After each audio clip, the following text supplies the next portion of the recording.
Ok, pessoal, vamos começando aqui mais um vídeo aqui do canal Astronews. E meu nome é Cristóvão Jacques, sejam bem-vindos ao canal. E hoje nós vamos ter uma entrevista aqui com a astrônoma Duília de Mello, que descobriu há 25 anos atrás uma supernova muito interessante. E ela vai contar sobre essa história e sobre outros fatos que originaram depois dessa descoberta, o que aconteceu também com a carreira dela, né, em função dessa descoberta, e outras coisas mais sobre a supernova e sobre astrofísica. Então, vamos chamar aqui a Duília. Olá, Duília. Oi, Cristóvão, obrigada pelo convite, prazer estar aqui falando com você. Tá, muito obrigado por você ter atendido o nosso convite aqui, uma data muito especial para você, né, que é o dia 14 de janeiro, que marca aí 25 anos da descoberta aí da supernova 1997D, não é isso? Isso, exatamente. Então, está fazendo 25 anos, eu nem acredito que já se passaram 25, a boda de prata, gente, que horror.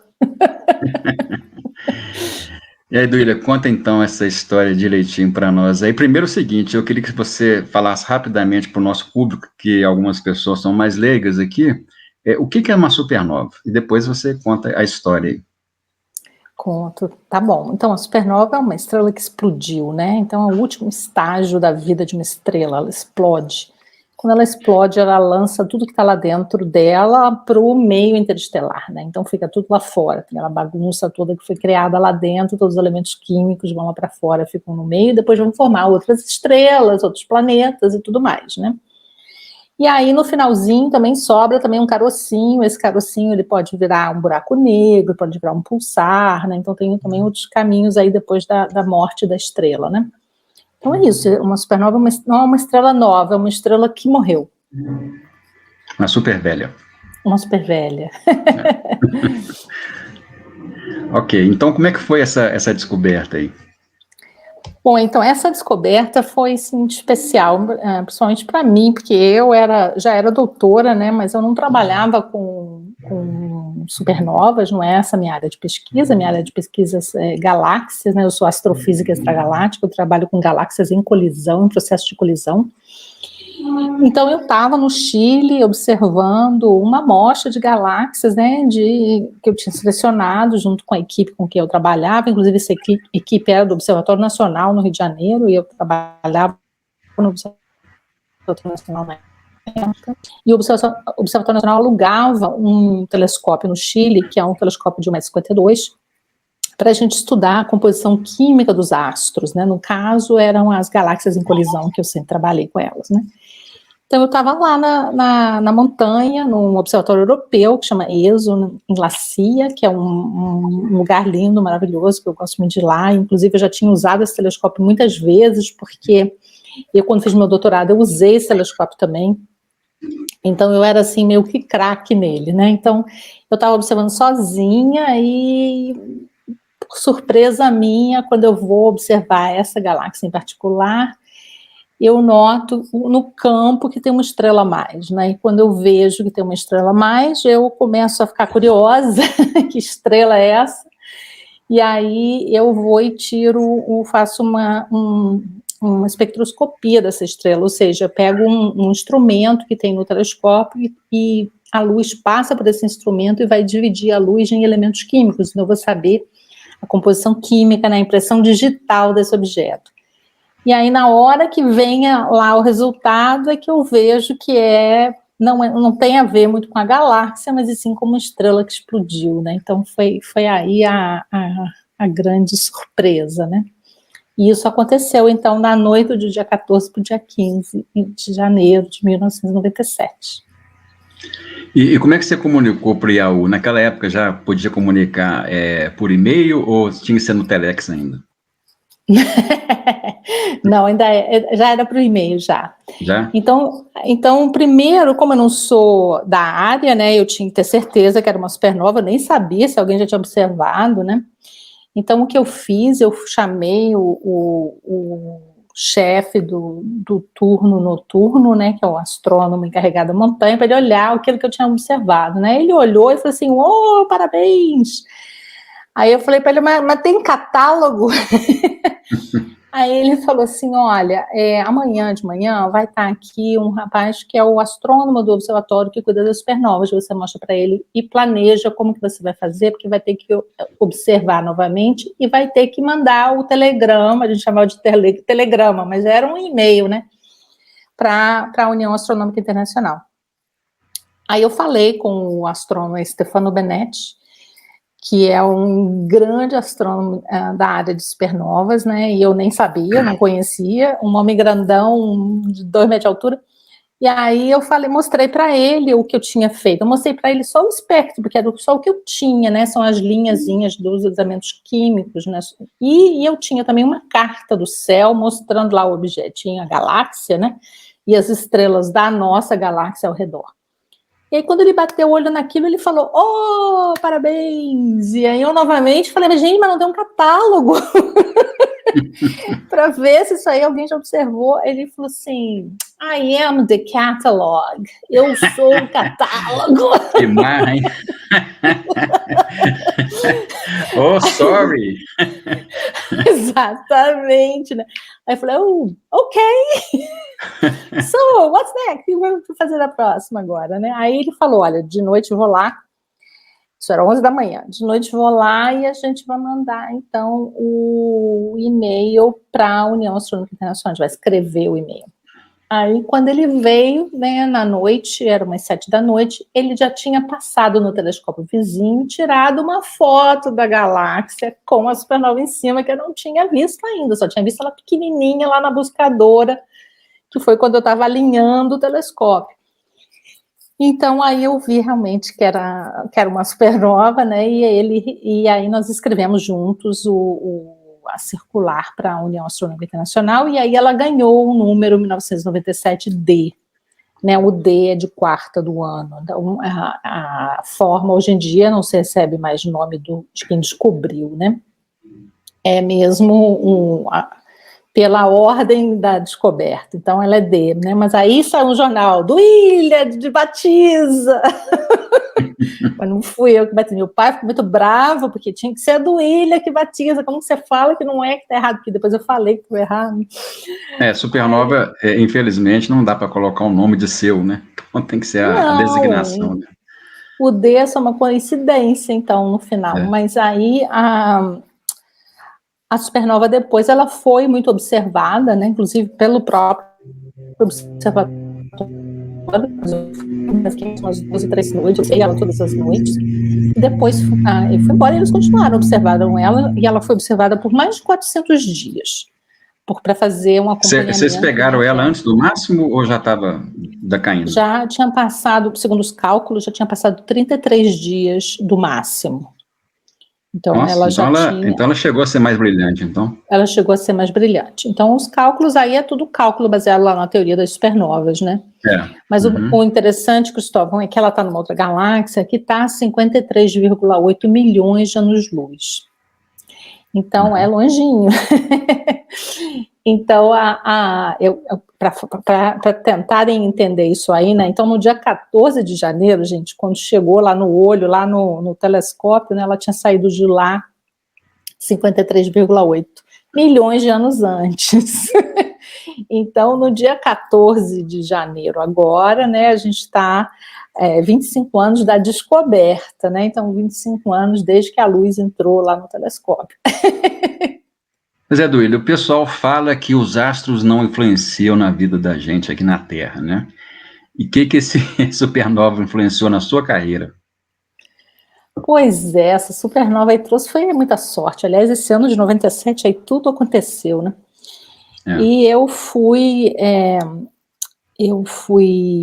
logo depois, eu voltei para o Rio, né, que eu era recém-doutora no Observatório Nacional, eu recebi uma notícia que o CNPq, que eu era bolsista do CNPq recém-doutora, o CNPq estava passando por uma crise, que ia cortar as bolsas, aí eu comecei a procurar emprego, né, porque você vai fazer o quê, né? Aí eu entrei em contato com várias pessoas e eu acabei sendo contratada pelo Instituto do Telescópio Espacial Hubble em Baltimore, nos Estados Unidos, né? Uhum. Então, até fico pensando assim, gente, como que deu tempo de fazer tudo isso, né? Porque a descoberta foi em janeiro. Em fevereiro daquele ano, aí eu fiquei no Chile, porque janeiro ninguém estava de férias, né? Depois de observar, tirei férias. E aí, em fevereiro, você sabe para onde eu fui? Eu fui para La Serena, porque tinha um congresso de supernova, olha a coincidência. Um congresso de supernova de 10 anos da descoberta da 1987A. Porque era 1997, né? Então tinha feito 10 anos. Então, e eu fui nesse congresso e eu já ia de qualquer forma, mesmo não ter nada a ver com a supernova, porque eu já ia porque era um congresso muito importante dentro da astronomia e eu já estava no Chile mesmo, adoro La Serena, tinha morado em La Serena, tinha muitos amigos em La Serena. Então, eu ainda fui para La Serena, para esse congresso em fevereiro, depois voltei para o Rio em fevereiro também. E como que em abril já estava nos Estados Unidos? Eu falei, gente, foi tudo muito rápido, né? Porque foi muito rápido, né? Então, aí eu fui para os Estados Unidos, mas tem gente que acha que foi por causa da supernova, mas não foi. Tá? A supernova é uma coincidência que eu fui para o Hubble, porque eu não trabalho na área de supernovas, né? Então, eu, inclusive, falei até para o meu chefe, e por acaso descobri uma supernova, mas ele não é a nossa praia, digamos assim, né? Então, ela só me trouxe foi sorte. Se a gente pode acreditar nisso, né? Então, eu fui para o Hubble em 97. Eu casei também em 97, Cristóvão. Então, tem muita coisa. Então, esse ano é 25 anos 97, de tudo. Então, foi o ano, né? Foi um ano. É boda de prata de tudo.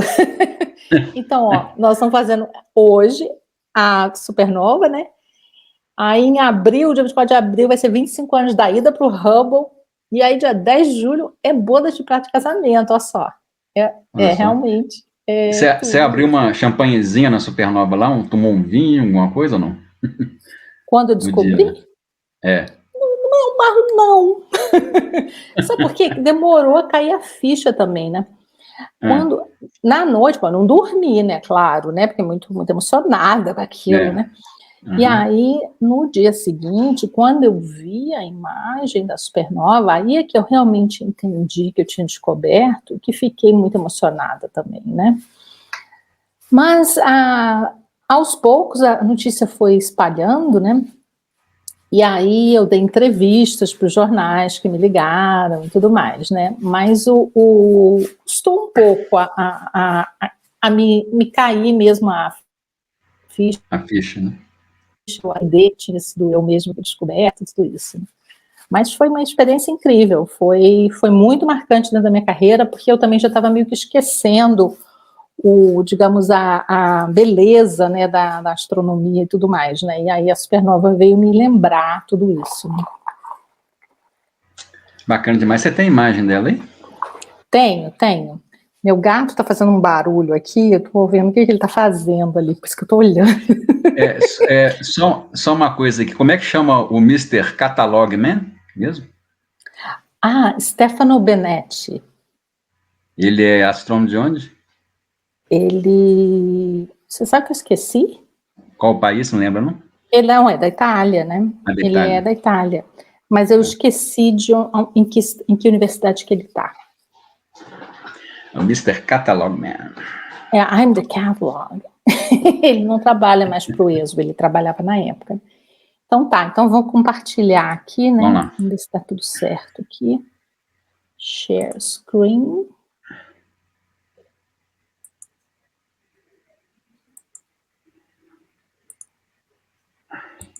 Pronto. Aí, ó. Então, aqui eu tenho mais duas surpresas que eu vou falar dessas duas daqui a pouco. Mas a imagem que eu estava falando era essa daqui, Cristóvão, que é a imagem, então, que chegou lá do telescópio de 90 centímetros, que o Stefano foi tirar, o observador era Giuseppe Massoni, estava no telescópio holandês. Então, aqui mostra a galáxia, né? Isso aqui é a galáxia e aqui é a supernova, né? E aí, para notar também que aqui são as estrelas da nossa galáxia, né? E a supernova tem um brilho igual ao das estrelas da nossa galáxia, apesar de que ela está a 53,8 milhões de distância. Milhões de anos-luz de distância. Qual que era a magnitude dela? Ela chegou a uma magnitude 14, mais ou menos. Então, era fraca ainda assim, né? Não era um negócio muito forte. Mas 14 é razoável. Não, tanto que eu via na buscadora do telescópio, né? Então, era razoável. Bom, e aí... Você falou telescópio. Qual telescópio mesmo você estava utilizando lá? Era o 1,52 m, então é o diâmetro do espelho, né? 1,52 m. E ele era um telescópio que fazia só espectro, né? Então ele tinha um espectrógrafo, ele não tirava a imagem. Então, por isso que essa imagem aqui foi tirada na noite seguinte com 90 centímetros. Tá. Então eu só tinha visto ela na buscadora e depois, quando eu decidi que eu ia passar o espectrógrafo em cima dela, foi que eu fiz, na verdade, a descoberta, né? Você ia colocar a fenda do observatório, a fenda do espectroscópio ao longo da galáxia? Isso. A ideia do projeto era passar... Eu não tinha uma imagem grande da galáxia, só tinha uma imagem pequenininha, tá? Certo. Mas a ideia era passar pelo eixo maior, né? Certo, então, maior. Eu ia passar pelo eixo maior, que é o eixo maior da galáxia, né? E eu provavelmente não ia conseguir passar por aqui, porque o eixo maior da galáxia é por aqui assim, ó, ele passa aqui assim, do lado dela. Aí eu dei uma cutucadinha e entrei, né, nessa região ali. Pois é, aí você contou as estrelas e comparou com uma imagem? Eu contei aqui, então eu contei estava dando uma estrela a mais. Exatamente, aí a curiosidade aqui é fogo, né? E eu falei assim, o que é isso? Eu estou no campo errado, estou no lugar errado? Tem uma estrela a mais. Aí, quando eu fiz uma triangulaçãozinha lá, eu vi que aquela estrela a mais estava em cima da região da galáxia, né? Eu só não vi a galáxia, porque eu estava olhando a buscadora, e a buscadora é um telescópio bem pequenininho, né? Então, ela não tem capacidade para ver a galáxia, né?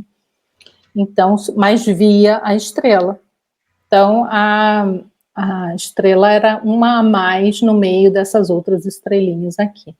Certo. Bom, e aí eu fiz, então, eu passei, em vez de passar pelo eixo maior, eu passei pela supernova. Foi quando eu via o espectro atípico de uma supernova, porque as linhas eram alargadas, então, quando a gente detecta os elementos químicos, em vez de ser uma linha fina e de emissão, que a gente fala, para cima era uma linha toda alargada, bagunçada, que é típico de explosão mesmo, né? Então, dá um efeito Doppler ali na linha, a linha larga. Então, eu vi que era uma supernova, né? Bom, e aí essas imagens aqui do lado são coisas que aconteceram essa semana. Fiquei com a vontade de falar mais sobre a supernova, né? Eu falei assim, gente, mas essa imagem aqui é tão feinha, né? Podia ter uma imagem mais bonita dessa galáxia, né? Aí eu comecei a tentar achar se já tinha alguém observado essa galáxia, que eu mesma não observei mais ela. E aí eu comecei aquela coisa da network, né? Comecei a pedir para os amigos, né, Cristóvão, até para você eu pedi. Vai fazer imagem da NGC 1536. E aí um dos meus amigos, ele trabalha, Rodrigo Carrasco é o nome dele, ele é um astrônomo do Gemini, um telescópio no Chile, um observatório no Chile, e essa imagem não é do Gemini, essa imagem é uma imagem com 4 metros, com o DCAM, 4 metros no blanco, né?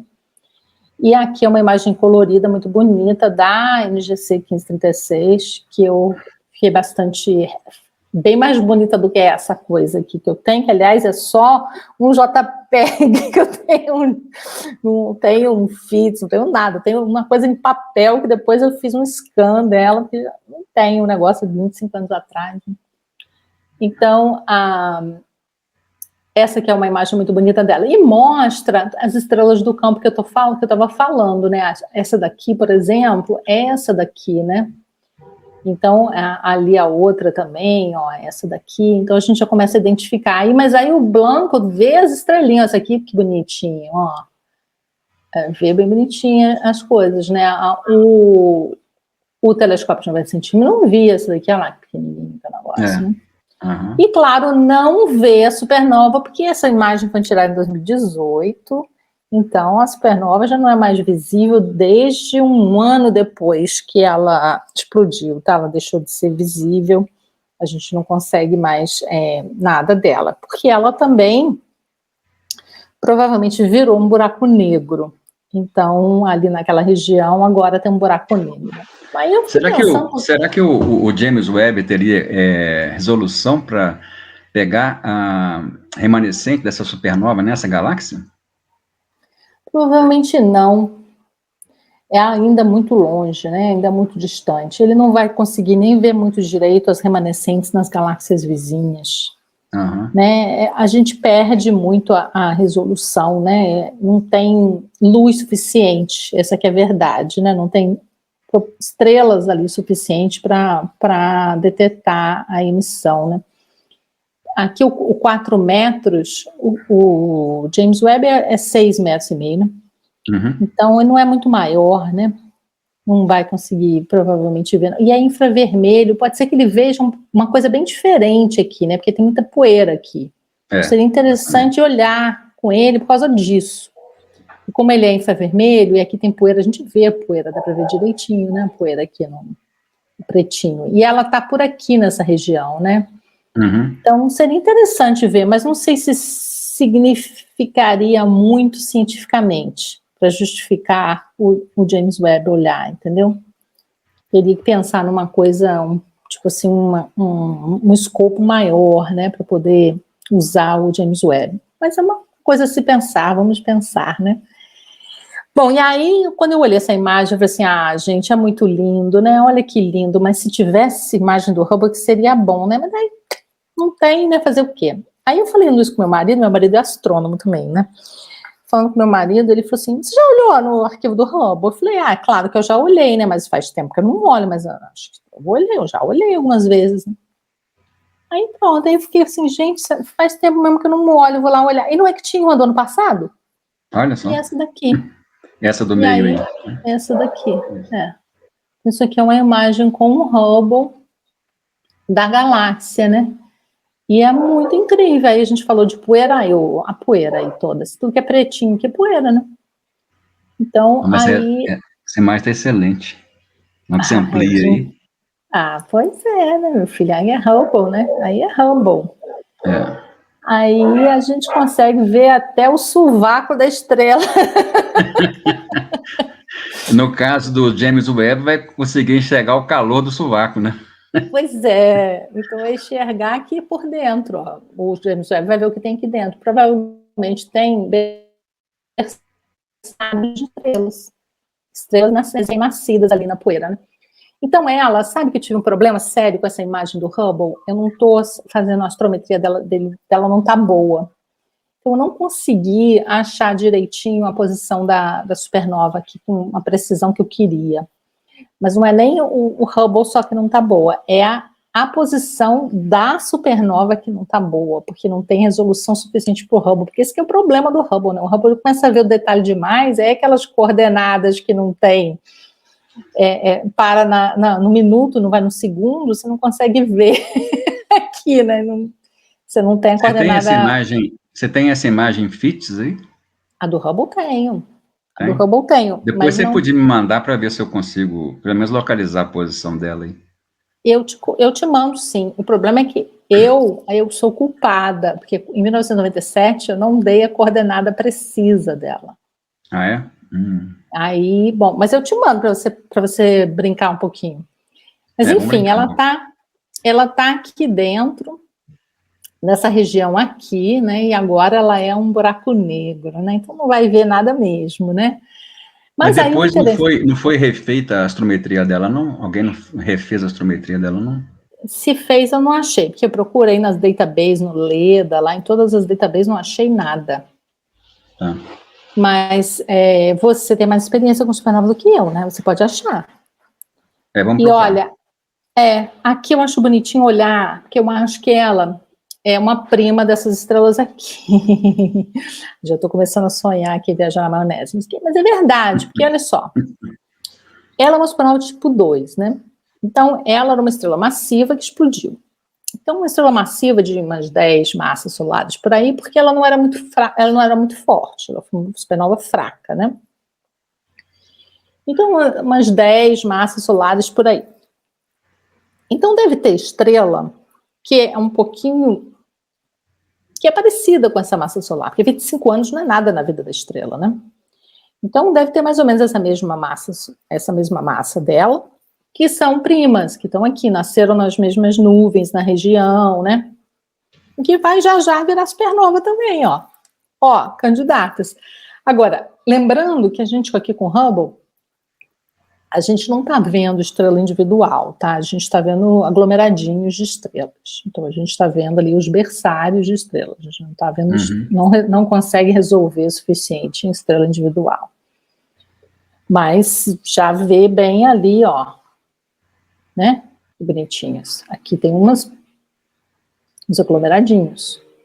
Então, a 97 são as primas, eu falo, né? Primas da 97D. Provavelmente nasceram mais ou menos na mesma época. E aí a gente já está vendo porque elas já saíram da poeira. Porque aqui também tem estrela nascendo, mas não está dentro da poeira. Quando já saiu da poeira, aí a gente consegue ver a estrela bem, né? Então ela tinha alguns milhões de anos, né? Porque para explodir é uma estrela massiva de umas 10 massas solares, já com uns 4 milhões explode. Milhões de anos explode. Então, essas estrelas aqui devem ter mais ou menos por volta de uns 4 milhões de anos.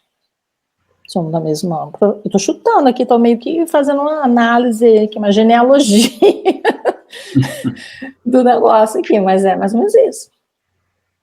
Eu acho muito bonito, a gente dá para sonhar aqui dentro dessa imagem. Quer ver aqui um cantinho bonitinho, ó. Mas na hora que você aumentou a imagem, é fantástica, né, a resolução do Hubble, né? Ó, aqui. Ó. Só que ela tem um problema, ela é um filtro V, tá? Quando você pegar o FIT, você vai ver. Ela tem um defeito aqui, que eu não sei por que ela tem esse defeito. E a gente deu uma mexida aqui com o Photoshop para melhorar o negócio, mas ela tem um defeito. Mas não tem problema, porque a supernova é aqui. não me incomodou. Linda, né? Lindíssima. Então é isso, a história da supernova. Parabéns aí pela descoberta, né, pela sua carreira aí brilhante. E aí, para a gente encerrar, o que você espera aí do James Webb, que agora já está passou, vamos dizer assim, a pior... Eu sei que tem muita coisa para ver ainda, mas vamos dizer assim, a pior parte já passou, né? Já passou, o susto, né? O susto já passou. Agora, o que vai acontecer são os 3 meses aí de alinhamento de espelho, né? Todo o espelho de James Webb, ele tem aqueles hexágonos, né? Ele é segmentado. E aí, para ele funcionar como um espelho só, né? Não são só os segmentos, ele vai ter que ser alinhado. E isso demora 3 meses. Será que a gente acaba antes? Pode ser, né? Aliás, a missão está toda muito... A gente foi bem pessimista em tudo, né? Tá dando tudo certo. Ué, aprendemos com a história, né? Então, eu estou muito animada. Agora, eu não sei... As pessoas me perguntam toda hora, o que vai ser a primeira coisa que eles vão observar? Gente, não sei, isso é segredo de Estado. Com certeza não é a minha supernova. Eu estava lendo até hoje aqui um artigo que um dos primeiros alvos talvez seja algumas coisas lá na grande Nuvem de Magalhães, sabe? Agora, vai depender muito de onde quer dizer, daqui a 6 meses, a posição do James Webb, que ele só enxerga naquele momento só 40% do céu. Então, só vai ser possível verificar aquilo que ele vai estar aqui daqui a 6 meses, basicamente, né? E a nuvem está visível para ele? Não. A nuvem, eu não fiz esse cálculo ainda não. Vou ver depois se ela vai estar visível. Eu adoraria se ele observasse 30 dourados, né? Aliás, aí o que a gente vai ver? a gente vai ver o remanescente da supernova 1987A. Ó, isso aí dá manchete de jornal. Eles vão ter que dar uma de marketing também, escolher um alvo bem significativo, né, para a primeira imagem do bicho, né? Essa eu acho que dá uma manchete. 1987A, cara, foi a supernova mais estudada de todos os tempos, né? Uhum. Então, chegar lá dentro dela e ver pertinho, porque aí dá para ver, né? Porque aí não é tão longe quanto a minha, né? Porque aí a gente está falando muito mais pertinho. Aí ele vai conseguir ver o remanescente da 87A. Não sei. Principalmente no infravermelho aí que ele vai operar, né? Pois é, e a 30 Dourados ali tem toda uma região muito, muito cheia de poeira, né? Que é uma região de formação estelar. Então tem muita poeira ali. E acho que podia ser interessante. Não sei se é isso, nem nunca ouvi falar isso, tá? Mas que eu gostaria. Ó, outra coisa que eu acho que pode ser que ele vê, sabe o quê? Cabeça do cavalo. Nório, né? Porque as pessoas já ouviram falar, né? Tem muita imagem dela por aí, né? Porque tem os pilares da criação também, né? O Eagle Nebula, mas já foi feito, né? Tem aí uma imagem do Hubble. O Hubble não vê no infravermelho, ele vê no infravermelho próximo, né? Mas a gente já meio que viu um pouco como é que é por dentro da poeira, né? Não sei, é possível que seja. Eu ouvi falar também do interior da M42 também, né? No vermelho. Eu acho que vai querer um negócio assim, tipo grandão, um buraco negro massivo, aí um negócio grande que as pessoas têm muita curiosidade, né, quando você fala. Então acho que pode ser um alvo interessante. Ou mesmo já vai começar a tentar ver galáxia distante. A gente tem muitos alvos, né, por causa dos deep fields, né, os campos profundos. Uhum. Então tem tem galáxia aí de redshift 10, 11, né, de distância de bilhões e bilhões de anos-luz, que seriam alvos interessantes, porque precisa confirmar, né, precisa ver a região ao redor, né, seria muito interessante fazer isso com James Webb. Né? Então, eu acho que um dos objetos, né, que ele vai observar rapidamente vai ser as galáxias mais distantes. Uhum. Mas não vai ser o primeiro, né? Porque a gente precisa primeiro ver umas coisas mais perto, né? Para a gente poder tentar entender se está funcionando tudo direitinho também, né? Exato, Conferir a calibração que foi feita, né? Pois é. E isso demora. Tem que ter um pouco de paciência. Agora, tem gente que fala, não vai ser aquelas imagens lindas. Vai sim. Aguardem. Vai sim. Porque infravermelho também produz imagem bonita. Como não? Não é radiotelescópio. É diferente. Infravermelho também pode observar um pouquinho lá no óptico, né? Que ele pega também. Né? Também. E aí tem o Hubble, né? Os dois juntos. Agora, vai ser complicado essa comparação dele com o Hubble, né? Porque o Hubble é muito menor. De tamanho mesmo, né? Então, você viu como é difícil de comparar aqui o 4 metros com o Hubble? É super difícil de fazer essa comparação, né? Agora, você imagina, você pega um gigantão infravermelho, aqui vai confundir tudo, né? Então, vai ter que ter vai ser difícil fazer um matching das resoluções, né? Não vai ser muito fácil. E aí, você vai querer perder a resolução do James Webb, porque ele é maior que o Hubble, né? Uhum. Então vai ter que ver como a gente vai fazer essa comparação. Mas vai ser feito. E eu estou super animada, acho que vai ficar fantástico. Vamos fazer uma aposta aí, quem que você acha que vai ser a primeira? Eu acho que é a Núbia Magalhães. Você acha que é a Núbia Magalhães? Eu acho. Só vou conferir se a posição vai estar compatível daqui a 6 meses, mas eu acho que vai ser a Núbia Magalhães ou alguma coisa em Órion também. Uma dessas duas coisas. Eu acho que vai ser alguma coisa em Órion. Eu acho que vai ser, sabe o quê? Lá em Órion tem aqueles propídeos, sabe? Aqueles planetas, aquelas estrelas que estão nascendo. Uhum. Né? Então tem aquele discozinho lá, pretinho, que é a poeira, né? Olhar lá dentro. Acho que vai ser isso. Então acho que vai ser Órion. Vai ser lá as formações estelares dentro de Órion. Vamos ver. aguardar. Incluindo a cabeça de cavalo. Vai fazer um mapeamento lá de Órion. Ó. Que aí pega tudo, né? Pega a formação de estrela, pega poeira, pega população estelar em geral, né? Vamos ver. E aí depois as galáxias distantes também. Vamos torcer. Tá bom, querido. Tá bom, muito obrigado. Mais uma vez, parabéns e até para você e para o pessoal que está assistindo aí em casa. Um abraço aí. Obrigada. Tchau.